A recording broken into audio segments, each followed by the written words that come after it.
El día de hoy tenemos aquí en Al Tanto nuevamente, ya lo habíamos invitado hace un tiempo, Alejandro Rivera Nieto, líder sindical del CITES. Gracias por venir, Alejandro. Lo habíamos platicado y me había dicho, hey, vamos a hablar abiertamente lo que quiera. Vamos a hablar abiertamente de lo que quiera. ¿Cómo está? ¿Cómo anda? Irving, primeramente darte las gracias por darnos la oportunidad de expresar nuevamente aquí en tu espacio, que es muy importante estos espacios, ya que se escucha pues lo que pasa con la clase trabajadora zacatecana, los burócratas de municipio, de iniciativa privada. Entonces es muy importante porque siempre le he dicho a los medios que ustedes son un ala, una parte importante de esta lucha, porque lo van a conocer. ¿Los han cubierto? Sí han tenido la cobertura ahora que han estado, ahorita vamos a hablar de ese tema, el tema del ISTESAC, pero ¿sí les han dado cobertura? Mucha. Sí. Yo estoy muy agradecido con todos los medios de comunicación. Habrá cosas que no salgan porque hay compromisos con el gobierno. Lo respeto, ¿verdad? O a lo mejor a veces disfraza un poquito la noticia y también lo respeto, pero a final de cuentas que se vea pues que hay una lucha permanente, como siempre, y la vez pasada lo habíamos comentado, Irving, nosotros no somos de una lucha coyuntural, siempre es una lucha permanente y esa lucha no la dejamos de hacer hasta en tanto no se vean cristalizados pues una dignidad para las familias, que todo se resume en un salario digno para los trabajadores. Bien, Alejandro, tengo que preguntarlo, es el tema que está en boga desde hace ya casi un mes. Sí. ¿Qué pasa con el ISTESAC? Ayer lo vimos a usted, fue el quinto informe del gobierno, por ahí hubo manifestaciones en Palacio de Gobierno. ¿Qué pasa con el ISTESAC? Bueno, primeramente comentar que el ISTESAC es un organismo descentralizado que se creó con un solo fin, de dar seguridad social a los trabajadores. Y la seguridad social se comprende básicamente en lo que es atención médica, vivienda y un fondo de ahorro para cuando tú te pensiones o jubiles, pues tengas ese fondo y te lo entreguen paulatinamente o mensualmente para que tú subsistas ya después de una edad o un ciclo o un término laboral en tu cronómetro pues como ser humano. Entonces la ley del ISTESAC, ahorita te lo comento y siempre lo he dicho, es un instituto robado, es un instituto quebrado y tiene nombre y apellido. De tal manera que el ISTESAC ha sido una situación que ha estado en boca de muchos políticos, ha estado en boca de muchos actores de representación de trabajadores y que a final de cuentas pues todos tienen su postura y la postura es la que les conviene a cada uno. En el sector político pues les conviene porque tienen que cubrir cierta cuota o indicaciones que les dan, y en el laboral o en el de representación también a veces hay línea y son los sindicatos charros, que ya lo hemos comentado cuál es su significativo. Sí. Y bueno, la propuesta de nosotros, yo te comentaba hace 5 o 6 años que hicimos una batalla importante en donde yo me meto a analizar lo del ISTESAC, fue la fuente del CITES. Por ahí obtuvimos información del ISAI y pues nos daban números rojos en muchos sectores empresariales, como eran funerarias, farmacias, hoteles, y bueno, de ahí empezamos a difundirlo, a que la gente se diera cuenta cómo estaba su Instituto de Seguridad Social. En ese sentido se empieza a tener esa participación, primeramente te quiero comentar, por parte del magisterio, de telesecundarias, y de ahí empezamos a hacer una lucha importante. Se vino una reforma en el 2015, nosotros nos apegamos artículo por artículo para sacarlo mejor y que no se le haya tan afectado al trabajador, pero a final de cuentas pues era básicamente nosotros seguir cubriendo el robo del ISTESAC. Este tema, hay que decirlo, Alejandro, revienta a partir de que el Ejecutivo, Alejandro Tello, el gobernador, manda una iniciativa de propuesta para reformar la ley del ISTESAC. ¿En qué difiere ahí el tema pues con la ley del 2015? ¿Qué es lo que hace que los trabajadores ahorita, por ejemplo el caso del CITES, pues esté en contra de esta reforma, Alejandro? Primeramente, la irresponsabilidad política, la incapacidad de gobernar y la incapacidad del brazo, que es yo vuelvo a reiterarlo y lo sostengo todavía, el legislativo es un anexo de gobierno del Estado. Desde el 2015 se planteaban cosas muy importantes, que ahí venía la reestructura, precisamente, Irving, de una nómina de más de 500 millones de pesos anuales, a ver si no me falla la cifra, pero a final de cuentas nunca se dio eso. Se iba a dar una estructura en cómo iba a ser o cómo se iba a actualizar el ISTESAC para que funcionara de una mejor manera. Se había dicho en esa reforma que aceptamos el aumento de la cuota que fue al 100%, Irving. Estábamos pagando un 6% y a final de cuentas pagamos ahorita un 12%. ¿Y se propone la nueva un qué? ¿Un 16? Un 16. Se proponen 4 puntos más arriba. Yo lo sostenía ya desde hace 2 años que esto nos iba a llevar a una nueva reforma. Me sorprendió, ahorita aquí te lo digo muy en corto, me sorprendió anteayer que vino el delegado del Subsemop de Fresnillo y venía a pedirme apoyo, venía a pedirme información porque no sabe nada. Y él se dio cuenta hace 5 o 6 años cuando entró esto de la reforma, que empezamos a ampararnos pues, para que no sea la reforma, y él les recordó a los trabajadores: el cabrón loco, así con las palabras me lo digo aquí en tus micrófonos, el cabrón loco Alejandro, que vino en un momento determinado a decirnos que esto estaba así el ISTESAC, ahorita le damos la razón, porque hay una nueva iniciativa de reforma porque no se aplicó correctamente la del 2015. Entonces, pues viene una iniciativa por demás lesiva. No voy a manejar ese término, lesivo no, que es una reforma que quieren que nuevamente los trabajadores paguemos nuevamente el desfalco que hay en el ISTESAC. No hay ahorro, debería de haber un ahorro de 42,000 millones de pesos, de lo cual pues se utilizaron en otros rubros y que a final de cuentas no se cumplió con el objetivo de administrarlo correctamente.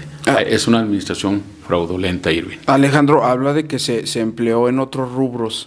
Hace unos días se manejaba la cifra de 22 millones entregada a sindicatos para diferentes cuestiones.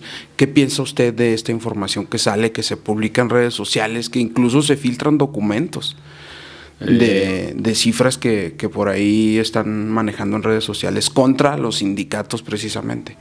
Bueno, comentarlo, yo te había comentado que eran comparsas desde hace mucho tiempo, porque ellos forman parte de una junta directiva, y esa junta directiva está compuesta por los 4 secretarios de gobierno y por los 4 sindicatos ahorita, que nosotros impulsamos a que el COBAE estuviera en la junta directiva porque no estaba hace 6 años, para que hubiera un equilibrio pues en la toma de decisiones con respecto al instituto.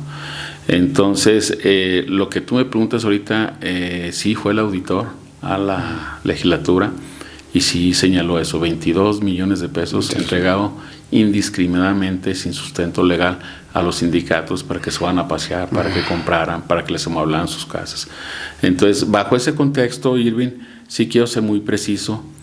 Se le encaró también al auditor, porque hace 5 o 6 años había dado un informe de una auditoría en donde básicamente él ponía sobre la mesa y lo que le había rascado nada más. Te digo, ahí se manejan cuestiones políticas, y también la Auditoría Superior del Estado pues, está sujeta a lo que diga el Ejecutivo. Y de ahí entregó un reporte de 1,400 millones de pesos faltantes. Ya venía una lista de préstamos, ya una lista de ahora sí, pensiones anticipadas. O sea, ya venía todo básicamente ahí. Ahora, pues con la presión que se vino haciendo por otros grupos y que nosotros seguimos insistiendo, pues se abre este esquema de llegar más a fondo, y ahora sí se vierten las listas, como es el caso de Paco Elizondo, que critica y defiende al gobierno a todo lo que da, pero Paco Elizondo tiene que regresar lo que el ISTESAC le prestó. También tienen que regresar esos 22 millones los sindicatos, lo que le dio el ISTESAC, se los tiene que regresar, porque Brito dijo que no tenía ningún fundamento para que les hubieran hecho ese reembolso a las arcas de esos sindicatos. Comentarte también que dentro de la lista, si te lo va a hacer llegar, ahorita te lo paso, una lista en donde aparece el secretario, yo digo el medio secretario porque está impugnado el Subsemop, Israel, en donde también a él le estaban dando, no sé si quincenalmente o mensualmente, una cantidad de 20,000 pesos. Entonces aparecen las listas en donde el ISTESAC beneficiaba a muchos trabajadores del ISTESAC, y eso fue cuando él pertenecía al comité con Armando Moreira. En esa auditoría, Alejandro, le di una leve checada pues a los documentos que se filtraron, y veía que me parece que del 2010, para que la gente pues tenga algo de contexto, del 2010 al 2020 la recaudación del ISTESAC por las cuotas de los trabajadores rondaba casi el 1 billón de pesos. De ese billón, lo único que tenía que hacer el ISSSTESAC era el 30%, dejarlo en el fondo de pensiones para los trabajadores. No se hizo. ¿Dónde quedó ese dinero, Alejandro? Pues fíjate que... Hablamos de billones, de miles de millones de pesos. Por eso ahorita la gente quizá los ve y dicen, pues son los del ISSSTESAC, porque a lo mejor la ciudadanía no entiende o no dimensiona el problema. Dice, pues ¿por qué estarán peleando?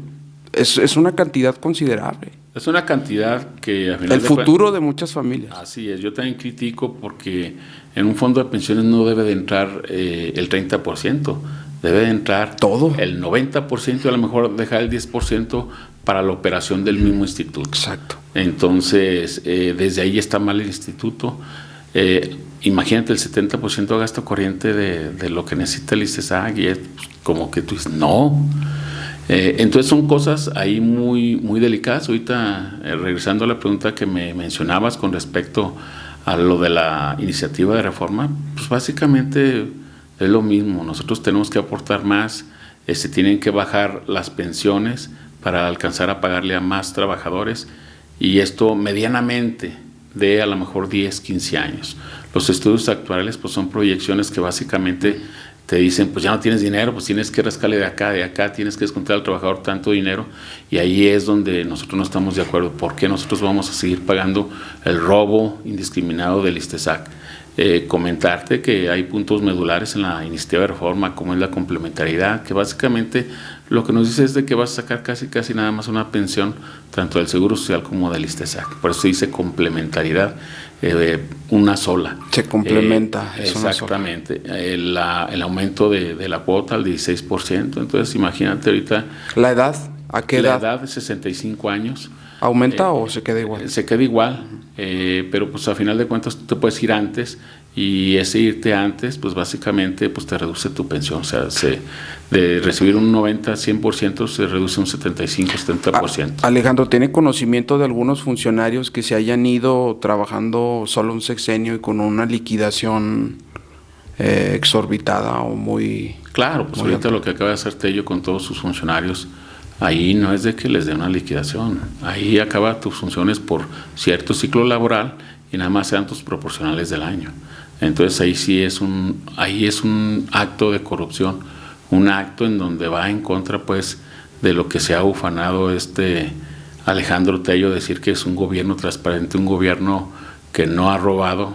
Esto está totalmente equivocado el señor, porque esa maniobra que acaba de hacer con la mayoría de los funcionarios de primer nivel, pues está difícil. También se han acercado varios trabajadores que tienen 20, 25 años ya en la burocracia y que al final de cuentas le dio una oportunidad en este quinquenio de ocupar un puesto de confianza y bueno, acudieron y le están dando también la carta de renuncia. Yo le dije que no renunciaran, que no firmaran nada y que yo los voy a representar en un momento determinado.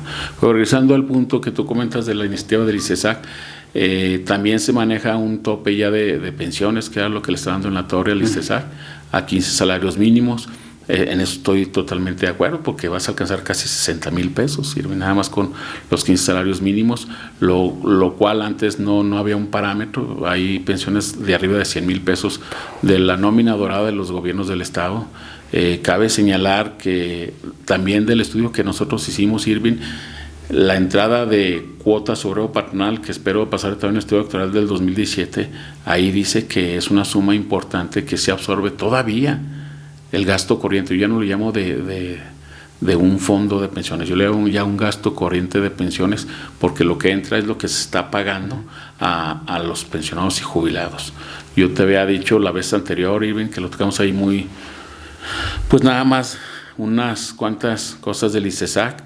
Yo la propuesta la sigo sosteniendo, o sea, si no hay ya funcionalidad en el ISSSTESAC, que me dejen de descontar, que me regresen mi lana del ISSSTESAC, que la nómina, que es lo que quedó pendiente del 2015, que se iba a ir pasando la nómina del ISSSTESAC al gobierno, pues que se pase al gobierno y que en el presupuesto asuma el compromiso el gobierno de los pensionados y jubilados. Esa era en un momento determinado y ya habíamos hecho las proyecciones de que se iba a otra reforma y ahorita acá hay esta nueva iniciativa de reforma al ISSSTESAC precisamente para componer pues todo lo mal que se ha hecho en el ISSSTESAC. Vuelvo a reiterarlo, a lo mejor todavía con las entradas que hay de dinero todavía puede alcanzarse unos 5 años, sirven, pero va a haber un momento en el que no va a alcanzar por la suma de pensionados y jubilados que año con año se van a estar dando. Hace como un mes aproximadamente estaba aquí el director del ISTESAC y nos decía, si no se llega a una reforma, los bienes del ISTESAC a la venta darían de vida al propio instituto cerca de 2 años. Usted me dice 5 aproximadamente. Entonces, si no se llega a una reforma y el ISTESAC tiene de duración a lo mejor 2 años, 3 años, póngale 4, y el gobierno no asume ese boquete financiero que representaría pues el ISTESAC, ¿cuál es la solución, Alejandro? ¿Cuál sería la solución? Y otra bien importante, que no quiero que se me olvide y por eso se la pregunto antes. Si hay nombre y apellido de los responsables, ¿por qué nadie ha hecho nada? ¿Por qué no ha habido una denuncia? ¿Por qué el tribunal, no sé, de justicia administrativa, no sé quién sea el encargado que deba pues de poner orden ahí, de hacer que paguen los que tienen la culpa? Los que se robaron la lana. Los culpables. Bueno, aquí lo que acabas de contar es muy interesante, Irving, lo que comenta el buen amigo. Yo no tengo nada contra las personas, al contrario, por ahí ha ayudado también a trabajadores Marco Vinicio.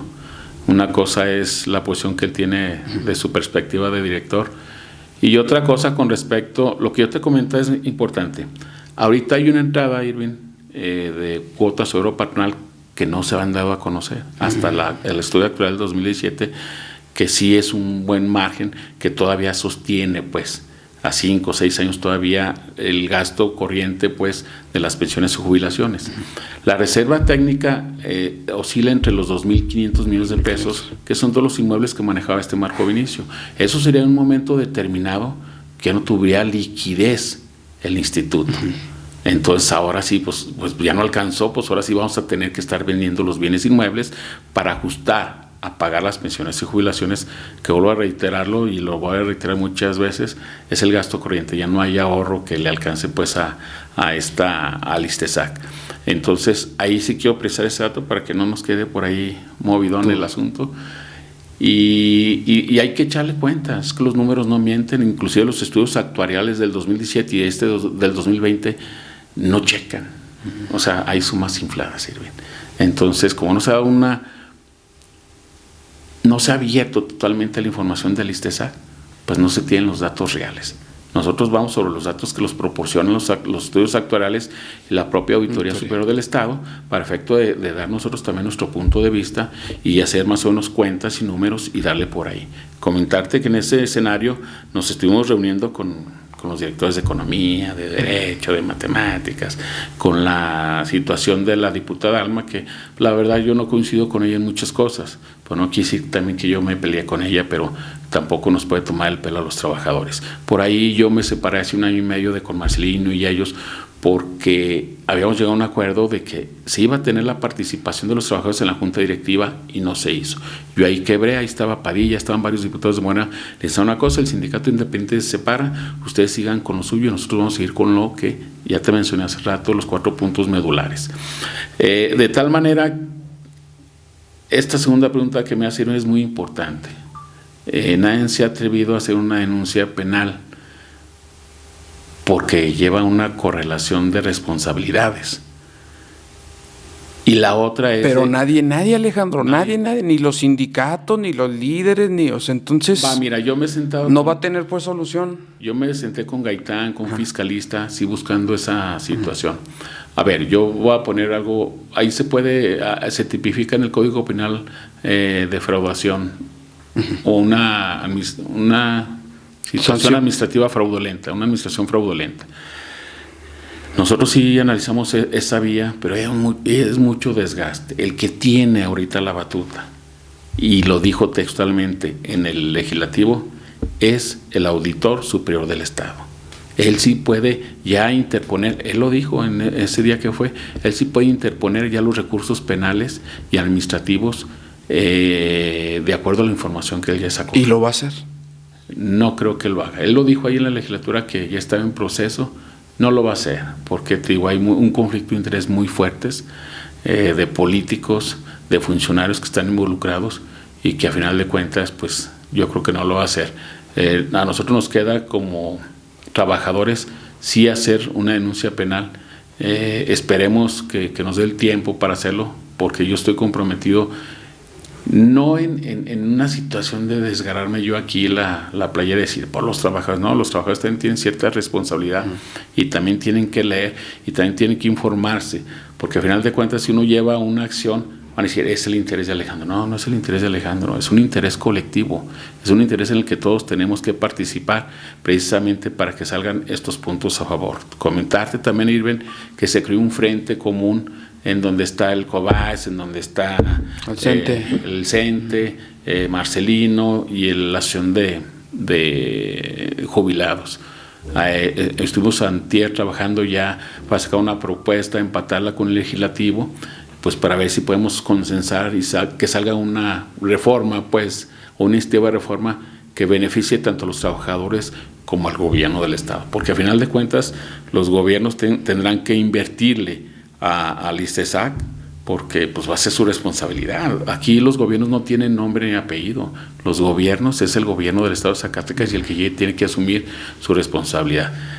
También coincido pues en que Omar Carrera ha despotricado, no ha leído Omar Carrera.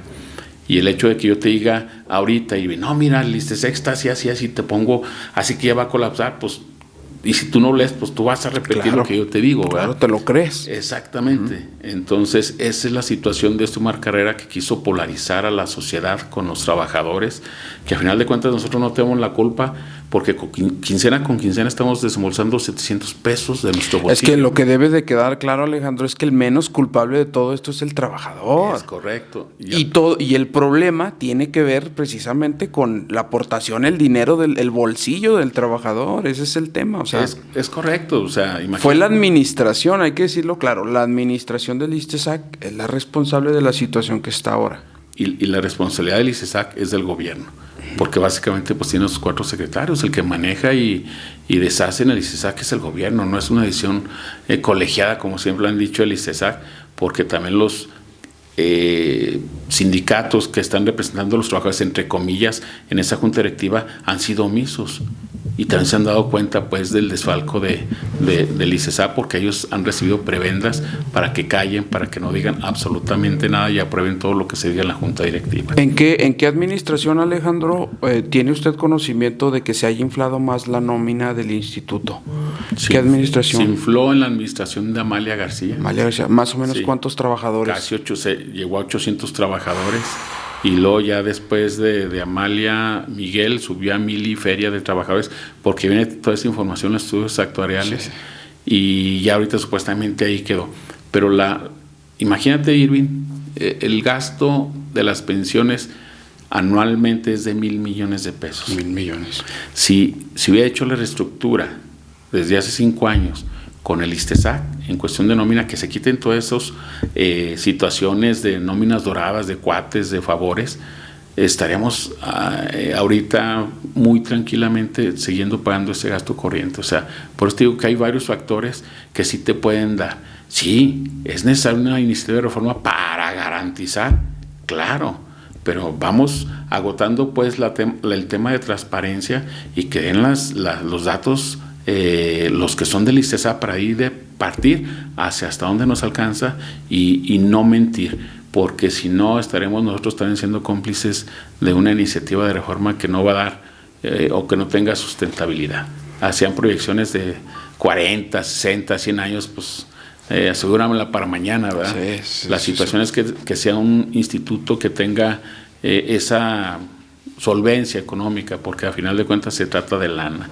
¿Cuánto gasta el gobierno, Alejandro, en el ISTESAC, en su gasto corriente? ¿Cuál es la aportación que se lleva del presupuesto estatal, el ISTESAC? El 24%. El 24% estamos hablando, nosotros estamos dando el 12%. Pero ahí se mete lo que son municipios, los más fuertes, Fresnillo, Zacatecas, Guadalupe. Ponle que él da el 60% de las aportaciones como patrón y nosotros la otra parte, que es el 12% que estamos dando ahorita, que se conjunta el 100% de la cuota obrero patronal. Si llegara a desaparecer el ISTESAC, ¿qué sucedería? ¿Qué tendría que hacer el gobierno para estar bien con los trabajadores? ¿Regresarles sus cuotas? Sería lo mínimo, aunque no fueran las cuotas actualizadas, porque la otra vez era la discusión yo con otro compañero, pues no te van a regresar cuotas actualizadas, amigo.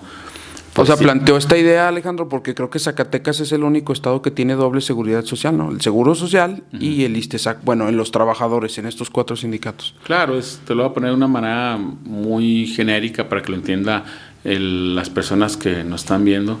El hecho tú de ahorrar, que tengas una cuenta en Banorte y una cuenta en Bancomer, pues los dos te van a generar un interés, ¿estamos de acuerdo? Claro. Y en un momento determinado la banca, en un momento determinado que diga el gobierno, pues a partir de la fecha lo que traigan, solo una sola cuenta y pues ahí te vamos a monchar cierta lana. No es de que tengas doble cuenta. Tú, de acuerdo al esfuerzo, pues estás pagando tus dos cuentas y estás abonándole a las dos cuentas. Exacto, el trabajador da su aportación para el Seguro Social y también para el ISSSTESAC. Es correcto. Para recaudar su propio dinero. O sea, es correcto. Eso de esa manera textual. Yo sí, comentarlo, he escuchado al gobernador tan preocupado, al electo, a David Monreal Ávila, la preocupación de él, pues él también dice, pues no ha sido mi culpa, yo no me lo robé. Entonces yo pienso que sí tiene una gran responsabilidad, pero sí le tenemos que ayudar. Sí le tenemos que ayudar en el sentido estricto, pues, como te lo comentaba hace rato, que sí tenemos que ir a ese escenario, Irving, en donde tengamos que sacar una iniciativa de reforma que le ayude al trabajador y que le ayude al gobierno del Estado.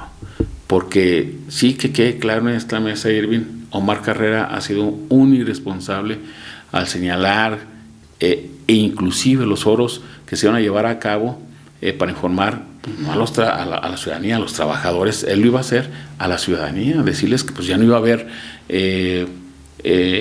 apoyos sociales, como becas, como todos los apoyos que da el gobierno del Estado, pues porque todos se lo iban casi a meter al ISSSTESAC. Entonces no puede ser responsable en ese sentido, pues digo, pues cada quien viene y dice su versión, pero nosotros, y yo te lo he dicho siempre, Irving, nosotros nos vamos a pegar siempre a derecho, siempre sobre documentos, porque no es fácil venir a hablar al aire sin tener un documento, sin leer un documento y sin leer los pocos o muchos datos que han arrojado pues el ISSSTESAC para nosotros conocerlos y determinar hacia dónde vamos. ¿La reforma va a pasar en estos últimos días del gobierno de Alejandro Tello? Esperemos que se cumplimenten, Irving, el consenso con el frente de sindicatos que hemos estado por ahí haciendo el esfuerzo para comprender y llevar a cabo para los trabajadores, porque la temática de llegar a foros es como hace 5 años lo hicimos, Irving, explicarle al trabajador sobre un típico, cuál era la reforma y qué es lo que proponen y qué es lo que va a salir de esto, para que ellos también tengan pues conocimiento, porque tampoco yo, como un convenio decía, no, es que yo no quiero pagar el costo político. Espérame, el costo político no lo voy a pagar yo, el costo político es de todos los trabajadores. ¿Por qué es de todos los trabajadores? Porque todos están y tienen que estar informados e interesados en participar en esto. Si no están interesados, no, a mí no me pueden decir, es que tú tomas una determinación. Yo tomé la determinación en base, lo mejor para los trabajadores, en base a los documentos que se tienen. Entonces lo que estamos haciendo ahorita, Irving, sacar ese típico para que lo conozca la gente, los trabajadores, y de ahí determinar pues que vaya una iniciativa de reforma que te digo, que no desgaste mucho al trabajador y que no desgaste mucho al gobierno. Entonces tiene que ser una reforma equilibrada y con los datos claros, Irving. Yo pienso que vamos a tener una gama más impresionante y a lo mejor se puede ya hasta determinar hasta cuándo va a alcanzar las pensiones o no van a alcanzar las pensiones. Entonces imagínate, pues bajar la gradualidad de ponerte en una pensión, pues sí te va a generar un ahorro importante, ¿sí? El hecho de que te suban tu cuota, pues también te va a generar una situación importante porque el gobierno también se le va a incrementar al 36% también, Irving. Entonces va a ser una lana más extraordinaria. Entonces, digo, todo este análisis pues que hacemos se resume una sola cosa, que tenemos que leer, tenemos que saber cuáles son los números para tomar la mejor determinación. Como tanto gobierno como trabajadores, ya el nuevo que viene, porque el que se va da pena ajena hablar de él, porque fui responsable también. Imagínate, desde que él entró tuvo la obligación de haber, tanto con el legislativo, que también tuvo la obligación precisamente de vigilar y de echar a andar la reforma del 2015, y fue la incapacidad de este gobierno que no lo hizo, y por eso también nos tienen así ahorita, la irresponsabilidad del gobierno del Estado. Entonces, ahora lo que viene con David, necesitamos ponernos de acuerdo, necesitamos empatar pues esos criterios de ir a una solvencia, digo, en donde el gobierno no salga tan raspado y el trabajador no salga tan raspado, y vayamos a una iniciativa de reforma que sigan sosteniendo y pagando las pensiones de los pensionados y jubilados, y los que vengan pues seguir haciendo ese ejercicio. Ya no me descuentes, regrésame lo poco mucho que ahorré. Llega en un momento determinado que yo a los 57, 58 años, yo deje de, ya vaya a un escenario de pensionarme, todo lo que tengo ahorrado voluntariamente en mi Afore, aplico la cláusula 40 o la modalidad 40 en el Seguro Social, meto mi lana y en 2 años voy a sacar lo que no saqué en 30 años del ICESAC, una pensión digna. Esa puede ser una de las soluciones. Así es, Irving. Perfecto, Alejandro, gracias por venir nuevamente. Esperemos pronto nos acompañe, ya que este tema del ISTESAC pues tenga alguna solución en el corto plazo. Pero ya para despedirnos, ¿algún mensaje a los trabajadores, Alejandro? No, pues decirle a muchos trabajadores, nos buscaron del CENTE, nos buscaron de COBAES, pues del gobierno del estado tenemos muchísima gente. Me han buscado de seguridad pública, en donde los demás dicen, pues yo represento tanto. Pues sí, pero yo, ser un sindicato independiente, represento parte de lo que ustedes representan. ¿Sí? Entonces yo estoy cumpliendo con esa, se puede decir, responsabilidad como trabajador, porque yo soy un cotizante, igual que los demás compañeros, de pasarle la información, de decirle qué es lo que pase y que ellos tomen la determinación. A mí me da gusto que muchos trabajadores ya se han inmiscuido y ya están alzando la voz también para señalar lo mejor que puede ser para el ISTESAC y para el trabajador. Entonces decirles que seguimos trabajando, que seguimos a la orden. En mi cuenta de Facebook estoy como Alejandro Rivera Nieto, mi número de teléfono es 492-203-6837. Para efectos, si quieren la información, yo les pasaré toda la información que ellos quieran obtener, tanto de los estudios actuariales como de Auditoría Superior del Estado, para que ellos también se inmiscuyan y también se eleve pues ese nivel de conciencia en los trabajadores del gobierno del Estado y municipios. Y por qué no decirlo, Irving, esto es una generalidad que a nivel nacional es un fenómeno de la seguridad social que sostienen ellos, que está pasando en todo el mundo, que están quebrando. Es falso. Están quebrando, pero porque se roban el dinero de esos fondos o porque lo administran mal. Entonces, sí, los trabajadores que seguimos trabajando, y decirte, Irving, que pronto estaremos ya en las condiciones. Ay, pues, yo te digo que con toma nota o sin toma nota, aquí lo que impera es la lucha social. Entonces, pronto a lo mejor ya se verá cristalizado ese esfuerzo que ya hemos venido haciendo con ejercicios anteriores que el gobierno tapó para que no sea la toma nota del sindicato independiente. Y ahora con la nueva reforma laboral nos da la oportunidad, ahora sí que ya no haya una situación de que nos den el registro laboral, porque en la propia ley dice que ya no se negará el registro laboral y se acortan tan los tiempos parte y respuesta parte del registro laboral. Entonces, estamos en esa condición, y en esa condición, Irving, te lo digo y te lo remarco, van a salir miles de trabajadores beneficiados ya sin los recursos jurídicos, que a final de cuentas es un reconocimiento de los derechos de los trabajadores. Y en este momento, pues mira, Irving, me tomé el atrevimiento de traerte esta playera. Yo guardo recuerdos de toda esta cronología y de lucha que se ha venido haciendo por los trabajadores, y hubo una ocasión que casi hace 2 años y medio, casi me quedé a linchar Tello y Pancho Esparza en su programa. Hicieron un programa muy alentador ahí, casi me quedé a linchar, como diciendo, pues a esta persona no le conviene que haya más manifestaciones. Y bueno, por ahí tuvimos una respuesta, hicimos una réplica de lo que dijo el gobernador y Pancho Esparza. Pancho Esparza reconoció que sí lo dijo, es una disculpa ya de facto. Y bueno, vuelvo a decirlo, si el hecho de defender mis derechos laborales estoy violando la ley según Alejandro Tello, encarcélenme. Así de sencillo. Gracias por venir, Alejandro. Gracias.